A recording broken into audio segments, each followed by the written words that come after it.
Welcome to INR Iffat novel reader. तो चलिए आज शुरू करते हैं लव द डेविल के अगले चैप्टर को। चैप्टर 72। मानसी तैयार हुई और वो क्लब के लिए निकल गई। मन भी उसके साथ ही था। स्नेहा और तनु पंकज के साथ क्लब के बाहर मानसी का इंतज़ार कर रहे थे। मानसी जब वहाँ पहुँची तो उसने उन तीनों को वहाँ खड़े हुए देखा। उसको नहीं पता था कि स्नेहा पंकज को भी वहाँ बुला लेगी। मानसी का मूड उसको देखकर थोड़ा अजीब सा हो गया, लेकिन वो कुछ कर भी नहीं सकती थी। वो उसके बेस्ट फ्रेंड का बॉयफ्रेंड था और वो कुछ कहकर उसे नाराज़ नहीं कर सकती थी। मानसी ने मुस्कुराकर उन तीनों को हेलो कहा और तीनों अंदर आ गए। पंकज ने जैसे ही मानसी को देखा उसकी आंखों में चमक आ गई। वो तीनों जब अंदर आए तो वहाँ की चमक देखकर उनका मन खुश हो गया। कुछ लोग फ्लोर पर डांस कर रहे थे तो कई दोस्तों के साथ मज़े कर रहे थे। मानसी और तनु जाकर वहाँ पर एक सोफे पर जाकर बैठ गई। पंकज और स्नेहा दोनों फ्लोर पर डांस कर रहे थे। मानसी ने अपने और तनु के लिए एक नॉर्मल ड्रिंक ऑर्डर की और वहाँ पर अपने आप को रिलैक्स करने की कोशिश करने लगी। वो वहाँ सक्षम के साथ आना चाहती थी और उसके साथ डांस करना चाहती थी। मानसी मन में ये सब सोच ही रही थी कि सक्षम और खुद को डांस फ्लोर पर इमेजिन करने लगी, लेकिन सक्षम का डांस फ्लोर पर इमेजिन करना काफ़ी ज़्यादा अच्छा था। सक्षम डांस फ्लोर पर कैसा लगेगा मेरे साथ डांस करते हुए? उसका खड़ूस चेहरा उसके दिमाग में छा गया। मानसी एकदम से मुस्कुरा दी। अगर सक्षम उसके साथ अपना भयानक चेहरा याद करके डांस करेगा तो सब लोग यहाँ से भाग जाएंगे। Hey beautiful girl, would you like to dance with me? Mansi आवाज़ सुनकर अपने ख्यालों से बाहर आई और अपने सामने खड़े आदमी को देखा। वो आदमी काफ़ी ज़्यादा एलिगेंट और आकर्षक लग रहा था। फिर मानसी ने उसके हाथ को देखा जो उसकी तरफ अपने बढ़ाया हुआ था। उसने मना कर दिया क्योंकि उसका किसी और के साथ डांस करने का मन नहीं था। वो लड़का मुस्कुराया और उसने बुरा नहीं माना। उसने अपने हाथ पीछे हटा लिया और कहा ओके। मानसी काफ़ी ज़्यादा सुंदर थी और वहाँ पर मौजूद सभी लड़कों की नज़रें उस पर ही थी। उस लड़के के जाने के बाद तनु ने मानसी को कोहनी मारते हुए कहा, यार तुम्हें इतने हैंडसम लड़के को मना कैसे कर सकती हो? मानसी उसकी बात देखकर हल्का सा मुस्कुरा दी, लेकिन उसने कुछ नहीं कहा। स्नेहा तभी डांस करते हुए उसके पास आई और उसने उन दोनों का हाथ पकड़कर उन्हें उठाते हुए कहा, चलो डांस करते हैं। तुम दोनों तो यहाँ बैठे जैसे कोई जुर्म करके बैठे हो। तनु और मानसी दोनों फिर डांस करने लगी। डांस करते हुए मानसी की सैंडल हल्की सी मुड़ी और वो जैसी गिरने वाली थी उसको किसी ने थाम लिया। मानसी ने जब अपनी बंद आंखों को खोला तो वही लड़का था जो अभी कुछ देर पहले उसको डांस करने के लिए पूछ रहा था। अरे आराम से, आपको अभी लग जाती, उस लड़के ने कहा। तो मानसी ने उठने की कोशिश करते हुए कहा, थैंक्स। वो लड़का उसे खड़ा कर होने में मदद करने लगा। उसने अभी ही भी मानसी की कमर पकड़ा हुआ था। तभी किसी के गुस्से और आश्चर्य से भरी हुई आवाज़ आई, मानसी। मानसी उस लड़के से एक साथ आवाज़ की दिशा में देखा। सक्षम को वहाँ देखकर मानसी एकदम से उस लड़के से दूर हो गई। उसे ऐसा महसूस हो रहा था कि जैसे उसके पति ने उसे दूसरे लड़के के साथ चीट करते हुए पकड़ी गई हो। वो एकदम से डर गई थी। आखिर सक्षम ने उसे ऐसी सिचुएशन में देखा था कि उसे वो गलत ही समझने की कोशिश करता। मानसी अपनी जगह पर बुद्ध बनी खड़ी हुई थी। उसकी हिम्मत नहीं हो रही थी कि वो हिल सके। सक्षम गुस्से से उसकी तरफ बढ़ा और उसने उसके पास रुककर एक नज़र मानसी की कमर को देखा, जिसको अभी अभी किसी और लड़के ने पकड़ा हुआ था। उसके बाद उसने घूर कर अपने सामने खड़े लड़के को देखा जो निडर होकर अभी भी वहीं खड़ा हुआ था। तनु भी वहीं थी और वो बस सिचुएशन को देखकर चुप ही रही, क्योंकि वो भी सक्षम का चेहरा देखकर डर गई थी। सक्षम गहरे गुस्से से उसकी लड़की को घूर रहा था, जैसे वो जिंदा ही उसे निकल जाएगा। मानसी को एहसास हुआ कि अब कुछ आगे गलत होने वाला है। सक्षम जैसे ही उस लड़की की तरफ बढ़ने वाला था, मानसी जाकर उसे चिपक गई। उसने उसके सीने पर चिपके हुए कहा, सक्षम तुम गलत समझ रहे हो, ऐसा कुछ नहीं है, मानसी हटो। सक्षम गुस्से से बोला तो मानसी घबरा गई, लेकिन उसका इस वक्त मामले को संभालना ज़्यादा ज़रूरी था। उसने धीरे से सक्षम के सीने पर हाथ फेरा और कहा, सक्षम मुझे बहुत दर्द हो रहा है, प्लीज़ घर चलो। सक्षम के पलकें अब जाकर धीरे से झपकी और उसने मानसी को पकड़ लिया। कहाँ दर्द हो रहा है? घर चलो, मानसी ने दोबारा चिल्ला करते हुए कहा। ठीक है। सक्षम उस लड़के को एक नज़र देखा और उसके बाद उसने अपने पीछे खड़े लड़के को एक नज़र देखा, जैसे वो कुछ कह रहा हो। उसके बाद वो मानसी को लेकर वहाँ से बाहर आ गया। वो लड़का बस उन्हें शुरू से लेकर लास्ट तक बस देखता रहा। वो सक्षम को नहीं जानता था। उसे बस इस बात का बुरा लग रहा था कि वो लड़की उसे पसंद आई थी। वो पहले से ही किसी और के साथ थी।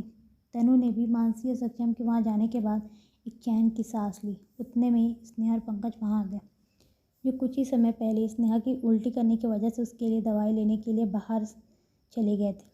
क्या तुम अब ठीक हो? तनु ने स्नेहा से पूछा। हाँ, अब मैं ठीक हूँ, लेकिन मानसी कहाँ है? वो कहीं दिखाई नहीं दे रही, स्नेहा ने तनु से पूछा। तनु ने जो भी अभी तक हुआ था वो स्नेहा को बता दिया। उसकी बात सुनकर पंकज के रिएक्शन एकदम से बदल गए। मानसी और सक्षम दोनों कार में थे। सक्षम के एक्सप्रेशन कठोर थे और वो गुस्से से मानसी को देख रहा था। देखो, तुमने जो भी देखा वो सब एक गलतफहमी है। उसने बस मुझे गिरने से बचाने के लिए मुझे पकड़ा हुआ था। सक्षम का गुस्सा थोड़ा लाइट हो गया, लेकिन वो बुरी तरह से शांत नहीं हुआ था। तुम वहाँ क्या कर रही थी? मैं बस अपने मन को बहलाने वहाँ गई थी। स्नेहा तनु के साथ। मानसी ने अपने सर को सक्षम के कंधे पर रखते हुए कहा। सक्षम ने एक गहरी सांस ली। आज के बाद ऐसा कहीं नहीं हो, तुम बाहर नहीं जाओगी, सक्षम ने थोड़े कठोर आवाज़ में कहा। ठीक है, मानसी ने प्यार से कहा, लेकिन उसने फिर सक्षम से दोबारा से कुछ याद करते हुए पूछा। और तुम वहाँ क्या कर रहे थे? मैं एक मीटिंग के लिए वहाँ गया था, सक्षम ने उसे अपने करीब करते हुए कहा। मानसी ने उसे कसकर हक कर लिया और अपनी आंखें बंद कर ली।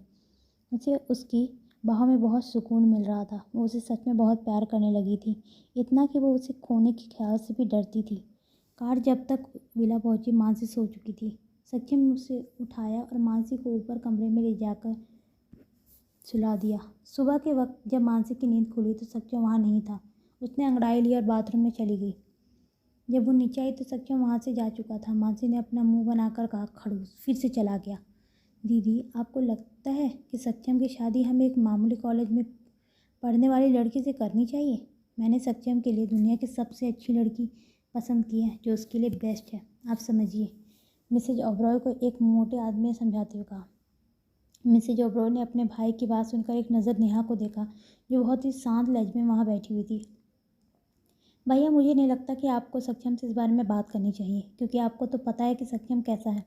मैं जानती हूँ कि स्नेहा एक अच्छी लड़की है, लेकिन मुझे नहीं लगता कि हमें सक्षम को स्नेहा के साथ शादी करने के लिए कहना चाहिए।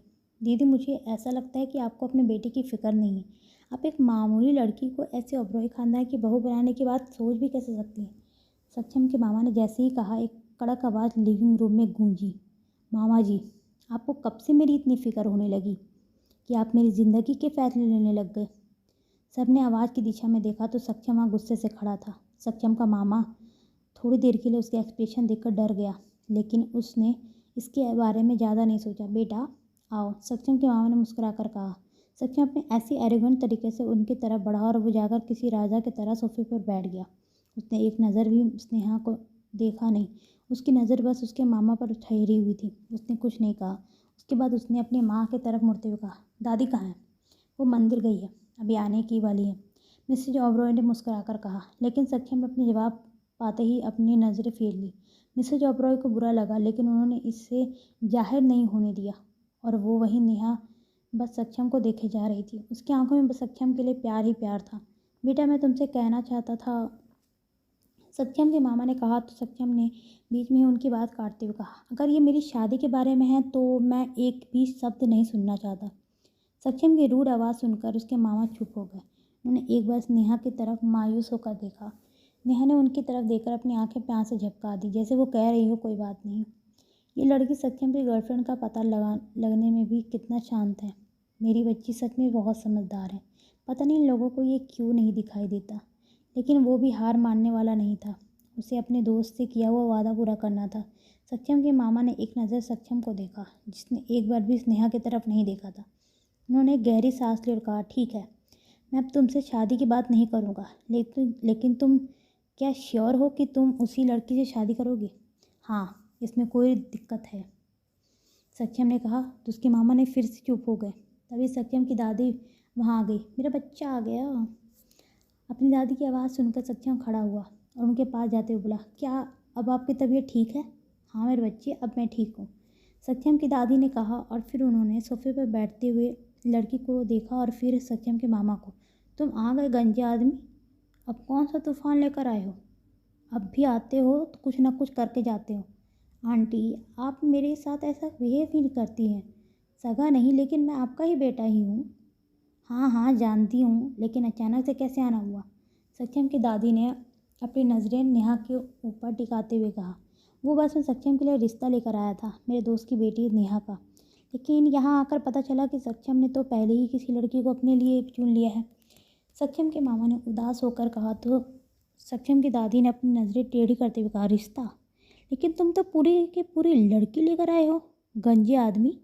सक्षम की दादी ने एक बार फिर से टेढ़ी नज़रों से नेहा को देखा। ठीक है दादी, मैं अब चलता हूँ, मुझे कुछ ज़रूरी काम है। अब अपना ख्याल रखिएगा। अचानक से सक्षम की आवाज़ उनकी बातों के बीच गूंजी। उसके बाद सक्षम वहाँ से चला गया।